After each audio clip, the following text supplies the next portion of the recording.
Mateus capítulo 11. Bem, penso que nós não temos nenhum visitante, alguém para ser apresentado. Tem a irmã Belinha ali, né? Faz tempo que ela não vem. Não é verdade, irmã Regina? A irmã Belinha está aí. Mas é que ela está com gestante. Lembra de orar por ela, viu? Ela vai ganhar nesses dias agora. Amanhã, não é? Que Deus dê à nossa irmã uma boa hora. Amanhã, 9 horas, nós temos mais um membro dessa igreja nascendo. Amém. Os filhos são bênçãos. Todos acharam? Mateus 11, desculpem. Mateus 11, alguns versículos.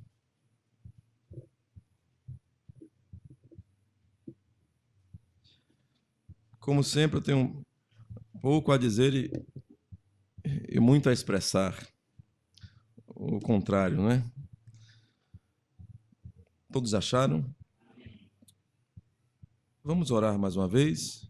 Senhor Deus, a Tua palavra está diante de nós e eu oro que Tu nos conceda agora a revelação dela, Senhor. Abre nossos entendimentos. A Tua palavra é abençoada, Senhor. Abençoa em nós agora, de maneira que ela venha em nossos corações e germine e produza frutos para a vida eterna, Senhor. É o que te peço, em Teu nome, Senhor Jesus Cristo. Amém. A partir do verso 6. E bem-aventurado é aquele que se não escandalizar em mim. E partindo eles, começou Jesus a dizer às turbas a respeito de João: que fostes ver no deserto? Uma cana agitada pelo vento? Sim, que fostes ver? Um homem ricamente vestido? Os que trajam ricamente estão nas casas dos reis. Mas então, que fostes ver? Um profeta? Sim, eu vos digo eu. E muito mais do que profeta, porque é este de quem está escrito: eis que diante da tua face envio o meu anjo, que preparará diante de ti o teu caminho. Em verdade vos digo que entre os que de mulher têm nascido, não apareceu alguém maior do que João Batista. Mas aquele que é menor, que é o menor no reino dos céus, é maior do que ele.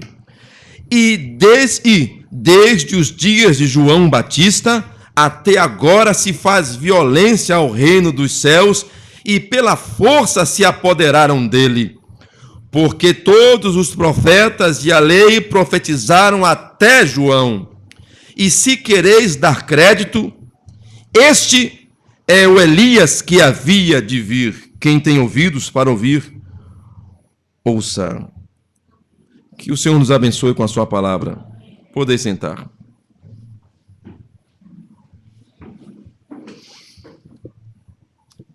Dando seguimento ao que falávamos pela manhã, nós tivemos recentemente um tempo onde tivemos um grande homem de Deus, por nome John Wesley.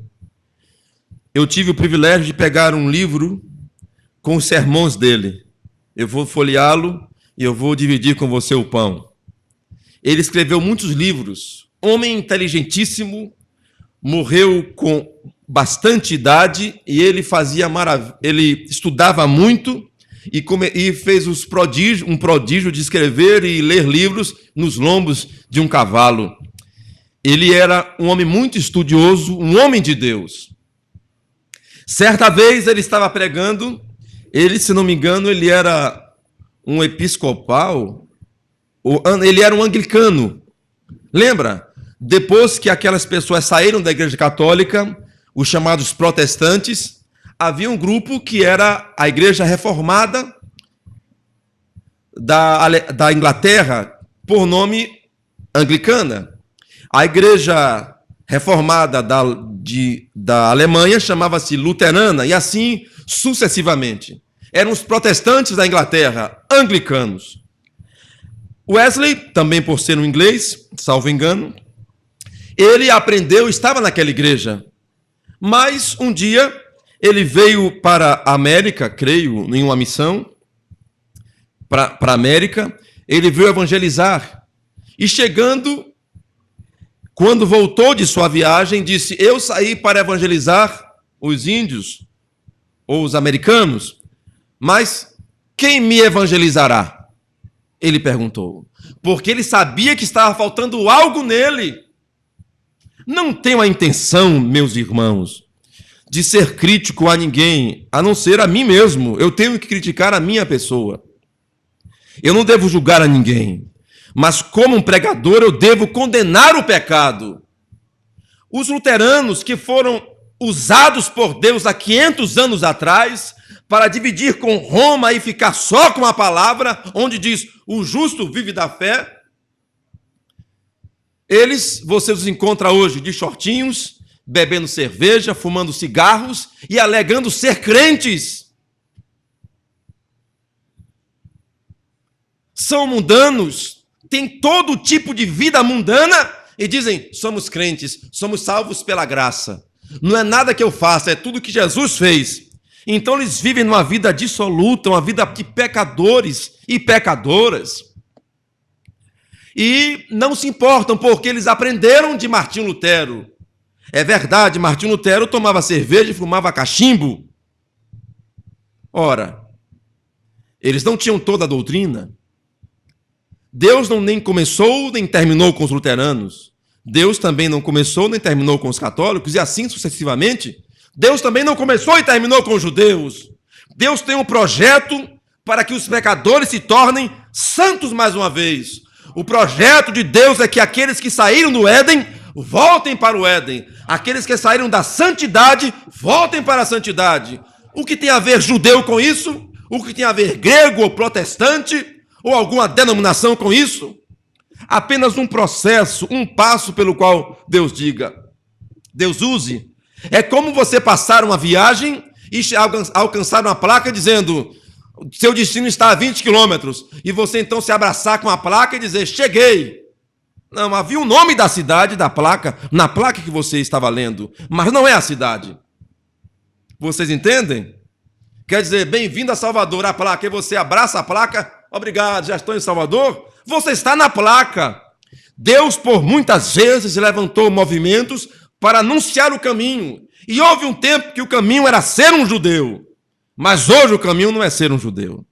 Hoje o caminho é o verdadeiro caminho, que foi o caminho que os pais dos judeus trilharam. Eles tinham a unção do Espírito Santo. O que nós perdemos no Éden? A unção do Espírito Santo. O que nós estamos recebendo de volta? A unção do Espírito Santo. E onde ela nos levará? De volta para o Éden. Estamos voltando para o lugar de onde nós viemos. Aleluia. Glória a Deus. Então é desta forma.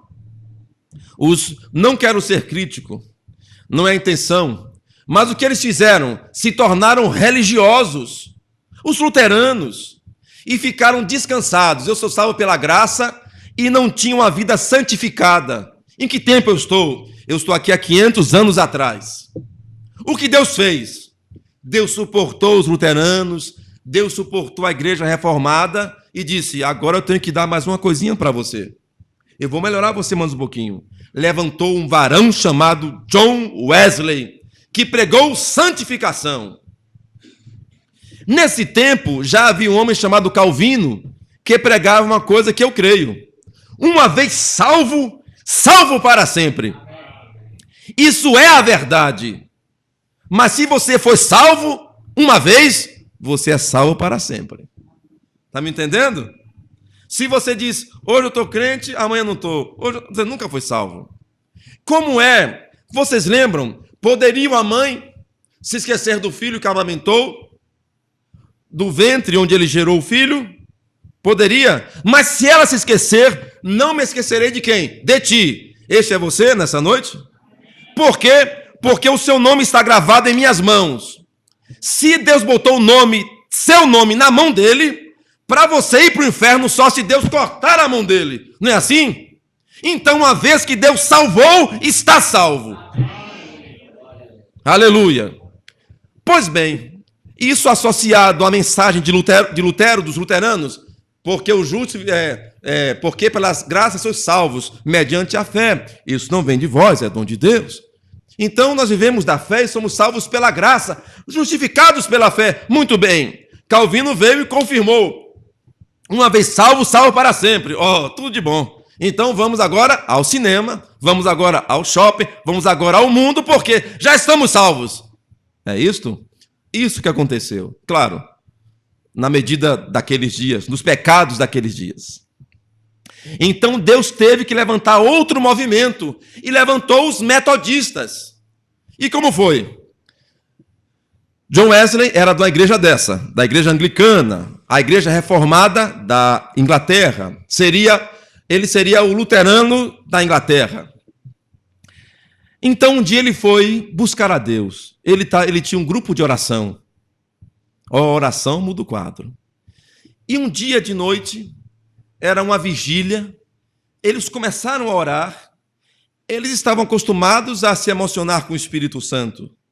Eles choravam, aquilo formal, eles eram adoradores, sabe aqueles que ficam assim, com o olho fechado? O pessoal no Sertãozinho Chororó também fica assim, sabia? Pode ver. Isso é... Tá.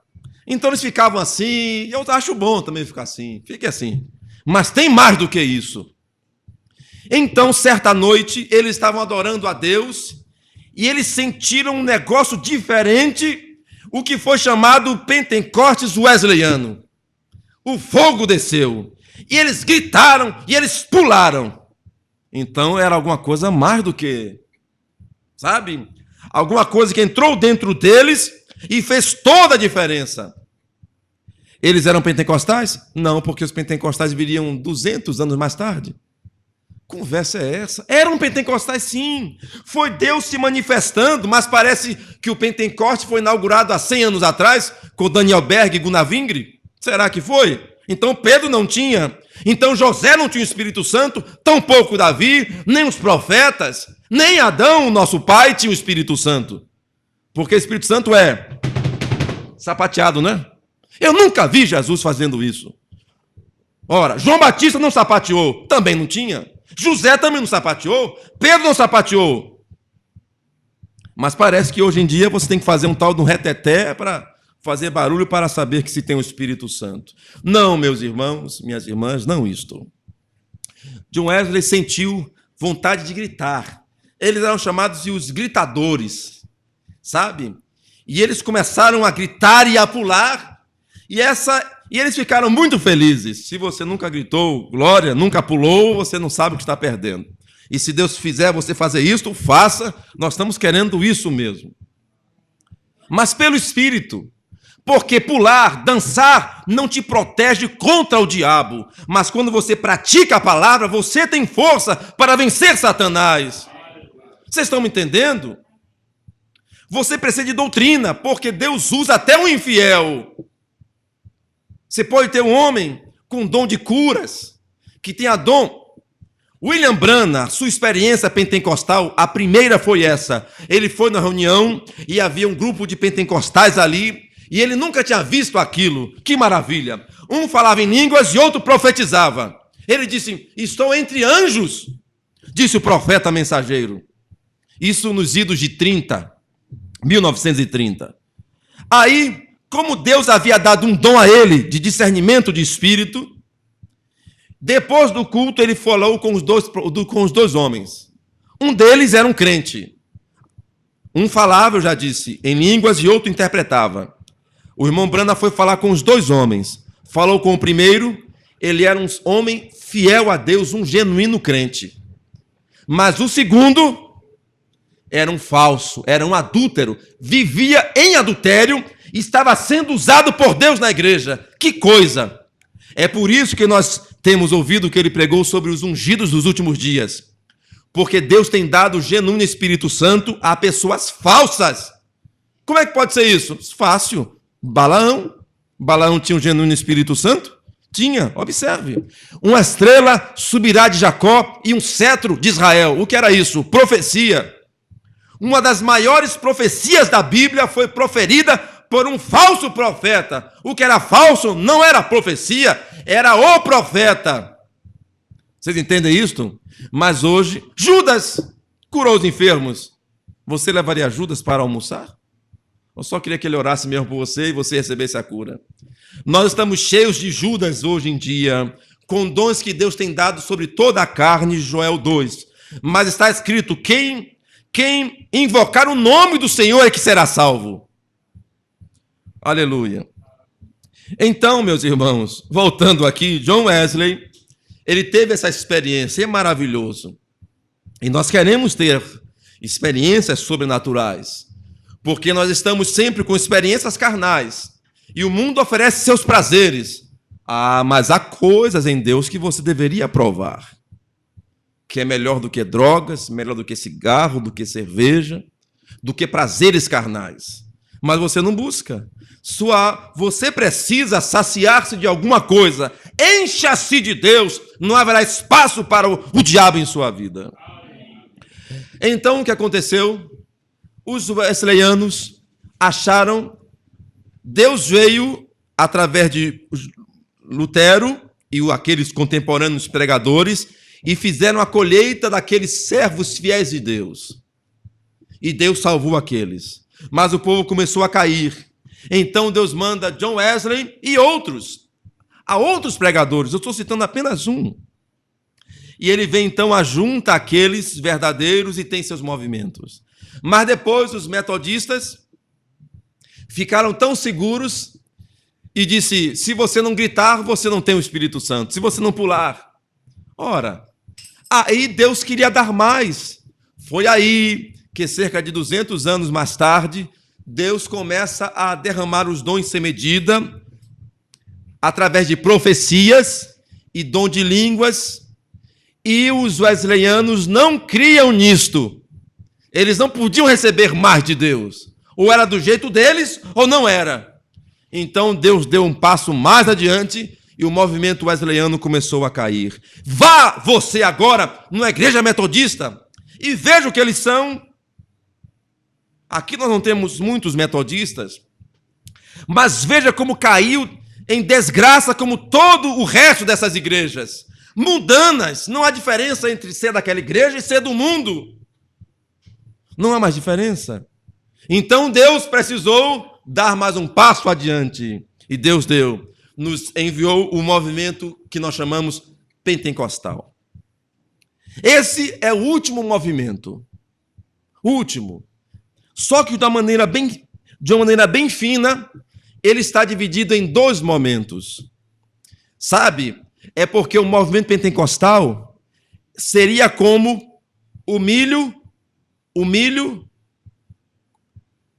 sabugo de milho já com os grãozinhos e a casca. Vocês estão me entendendo? Então você sabe que o milho está dentro do sabugo, guardado, está no sabugo, envolvido com a casca. Isto é o movimento pentecostal. A verdade do evangelho hoje está dentro do que chamaram de movimento pentecostal. Agora, avalie o que aconteceu.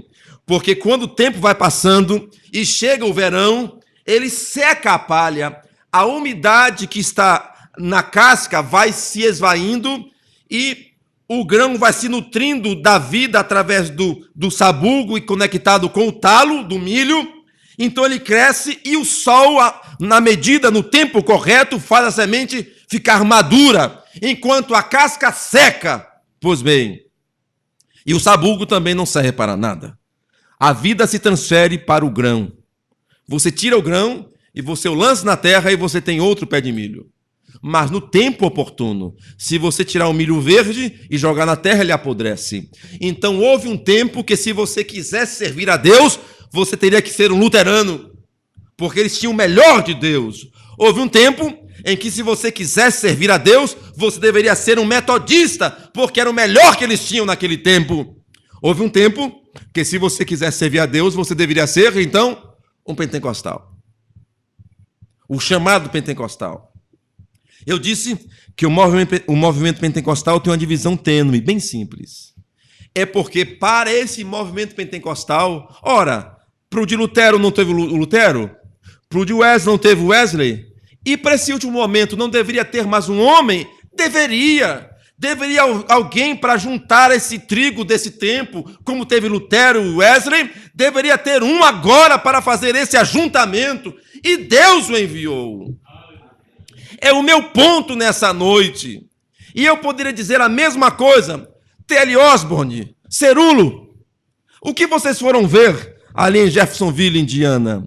O que vocês foram ver, Cerulo, T.L. Osborne, Oral Roberts, Billy Graham, lá nos sertões da América? O que era? Um grande homem? Não. Um grande homem não nasceria lá no sertão. O que foste ver? Um homem vestido bem? Não, um cowboy não se veste bem. Um homem letrado? Não, ele não tinha nenhuma letra na vida dele. Caçador de gambá e caçador de coelhos para cuidar do almoço melhor para a sua família. Um homem simples. O que vocês foram ver? Um rapazinho que nasceu e uma luz brilhou em seu berço quando ele estava recém-nascido e sua família não sabia nada de religião. O que foi? Um profeta. Um profeta. Um profeta. Foi o que eles foram ver. Mas eles não entenderam que era um profeta. Pegaram dele o que interessava. Meus irmãos, façam uma pequena pesquisa do movimento pentecostal moderno. Olhem, vocês sabem, o movimento pentecostal atual é comemorado seu nascimento em 1906, na Rua Azusa, Califórnia. Em 56 eles fizeram um jubileu. E agora, em 2006, eles fizeram de novo outro jubileu, o segundo jubileu. Ou centenário do avivamento pentecostal moderno. Se você olhar, em 56, eles tiveram um culto em comemoração ao derramamento do Espírito Santo, referindo-se ao movimento da Rua Azusa com William Seymour, aquele velho negro caolho que Deus usou poderosamente, que pregava 15 minutos sem se mover.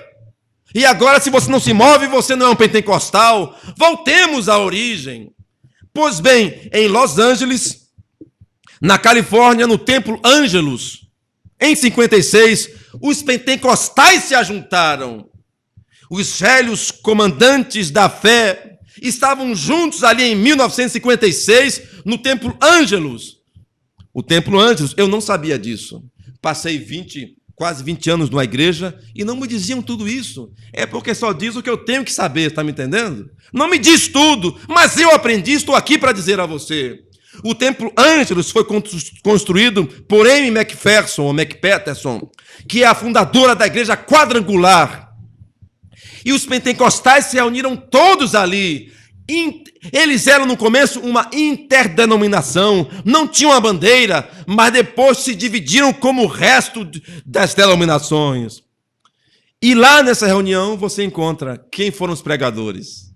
Se você pudesse ir até ali, se você pudesse ouvir as fitas, se você pudesse ouvir as velhas mensagens, se você pudesse ouvir, como chamava seu pastor, irmão José? João Batista da Silva. Se você pudesse ouvi-lo, você saberia que o evangelho que eu estou pregando é o mesmo. Mas como eu posso levar você até ouvir ele? Será que tem fita deles? Aqueles pregadores que disseram, não precisamos de políticos, é Jesus que nos representa. Mas aí, nas igrejas começaram a colocar política e cederam os púlpitos para essa sujeira.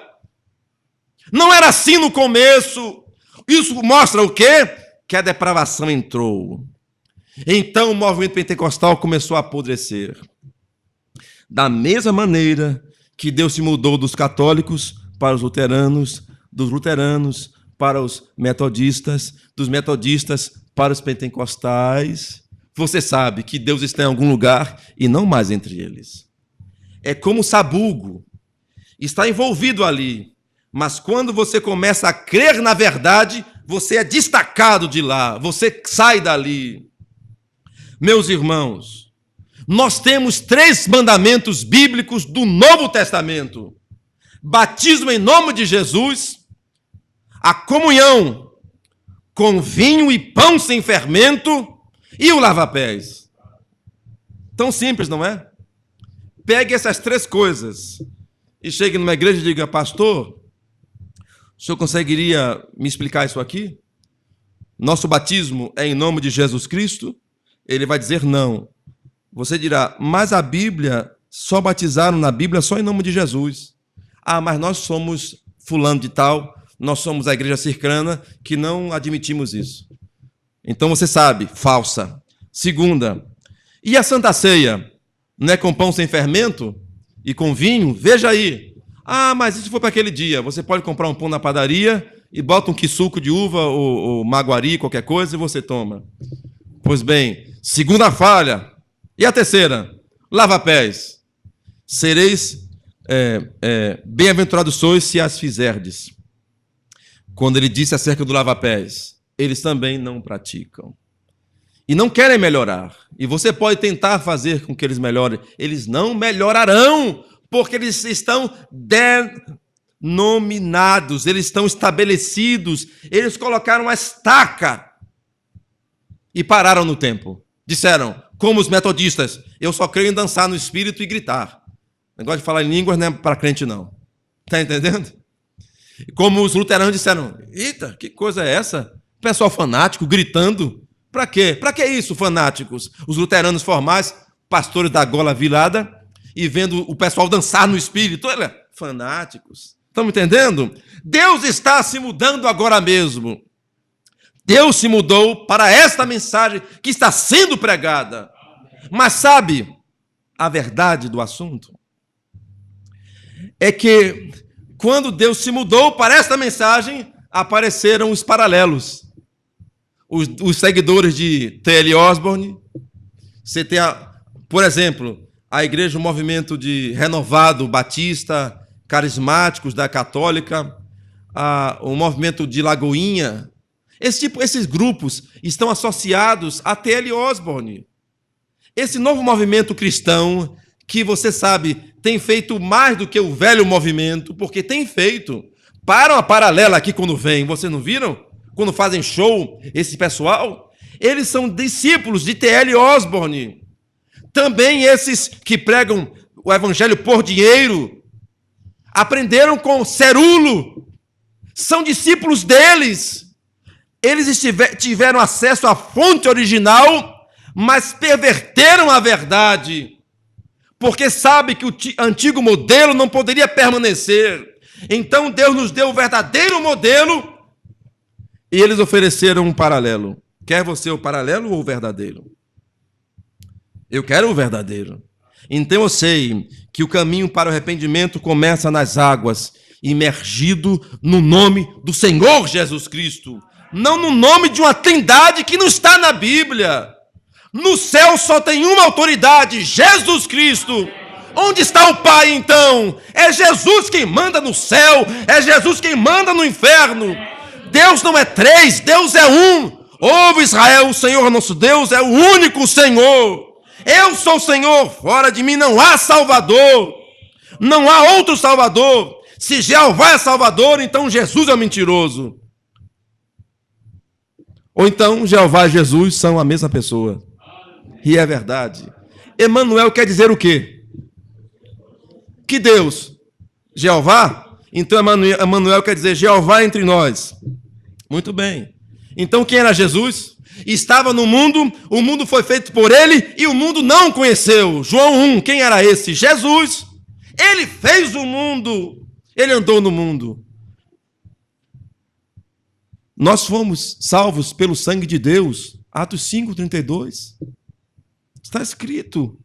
O sangue de Deus, aguardando a bem-aventurada esperança e o aparecimento do nosso grande Deus e Salvador, Jesus Cristo.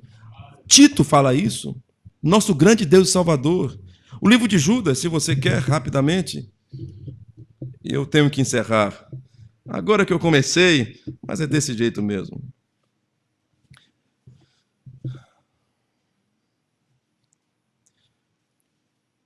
Porque, versículo 4. Porque se introduziram alguns que já antes estavam inscritos para este mesmo juízo, homens ímpios que convertem em dissolução a graça de Deus e negam a Deus, único dominador e Senhor nosso, Jesus Cristo. Nós não cremos em três deuses, numa santíssima trindade. Ela não está na Bíblia, não é bíblico. Nós cremos em Deus manifestando-se de três formas. E hoje Ele está aqui através do Espírito Santo, que é Ele. Aleluia. Se você tem o Espírito, você tem Ele dentro de você. Amém? Eu sou feliz porque Deus nos tem atualizado essas coisas e Deus nos tirou do catolicismo e agora Deus nos tem tirado do protestantismo e nos tem colocado no único lugar, em Jesus Cristo. Me sinto bem nessa noite nisto, em estar nele. Amém? Vamos ficar de pé, nós teremos agora a comunhão.